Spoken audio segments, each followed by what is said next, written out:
Hello and welcome to BBC World News. Palestinians across the West Bank and Gaza are on strike today to show their anger against ongoing Israeli airstrikes. Over 200 people have died in the last week, nearly all of them Palestinian. The airstrikes against targets in Gaza have continued throughout the night and into today.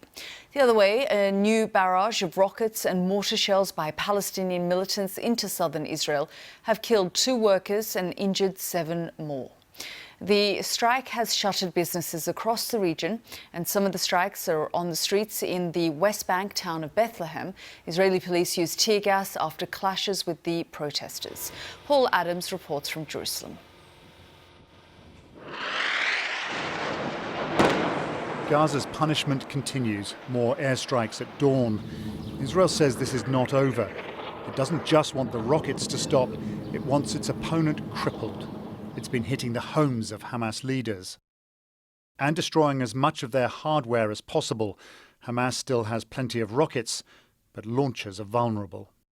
The directive is to continue striking terrorist targets. The IDF is doing this very well. We will continue to take whatever action is necessary to restore peace and security to all residents of Israel. But international outrage is building over the civilian cost. Almost 40,000 people have been displaced. The territory's only COVID testing lab partially destroyed. Kamal Harzallah says he got a call from the Israeli army telling him to get out of his home. The house next door was bombed. When he and his family returned, this is what they found. My mother was with me at home, and now she is out in the streets with no shelter. And I also have no shelter for my children. Here the whole house is totally destroyed. In the West Bank, Palestinians are once again demonstrating over the situation in Gaza. There's a general strike, not just among Palestinians. It's being observed by Israeli Arabs too. But diplomatic efforts, much less visible, are now gathering pace. International mediators are trying hard to stop the fighting. And when the US President Joe Biden spoke to Mr. Netanyahu last night, he called for a ceasefire for the first time. The UN is heavily involved. Its envoy in Jerusalem, one of few officials actually talking to Hamas. With pressure mounting on Israel, its window of opportunity in Gaza is slowly closing. Paul Adams, BBC News, Jerusalem. Well, I've been speaking to Tarek Adel, the Egyptian ambassador to the UK.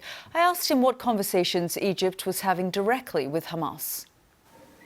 Over the last few days, we've had many contacts with Palestinian factions in Gaza and in the rest of the Palestinian occupied territories. Also, we've had discussions and contacts with the Israelis with the hope that we can broker a ceasefire agreement. We have all witnessed the falling of casualties on both sides. Last numbers go up to more than 200 deaths on the Palestinian side, including more than 60 children and women.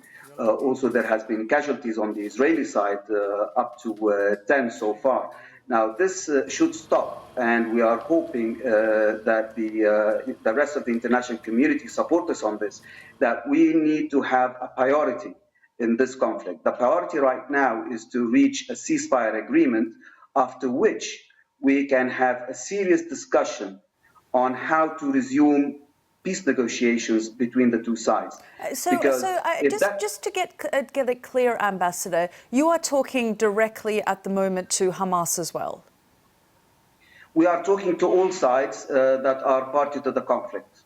And when you make those contacts with Hamas, I mean, one of the conditions for the Israelis is this won't stop until the rockets stop. Is that a message that you are reiterating and putting pressure on Hamas to do so?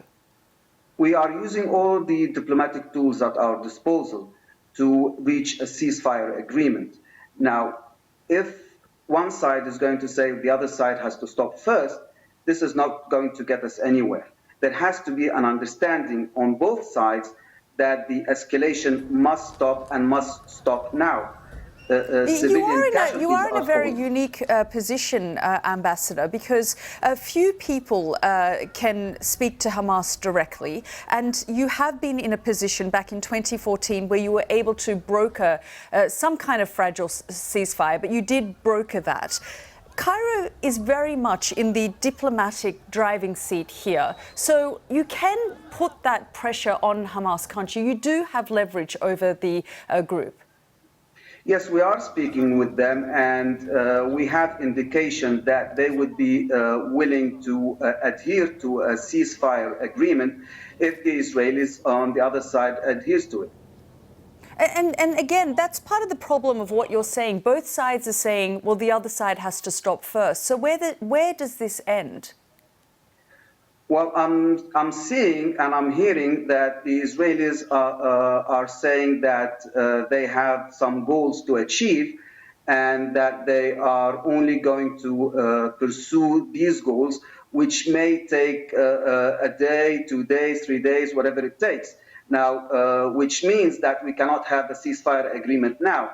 And if this is the position, one would expect the other side not to adhere to any ceasefire agreement. So there has to be an understanding that things have to stop and stop now.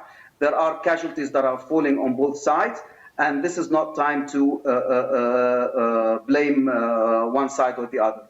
Things have to stop now. Now, we are working tirelessly. We have envoys in both Israel and the Palestinian territories and in Gaza.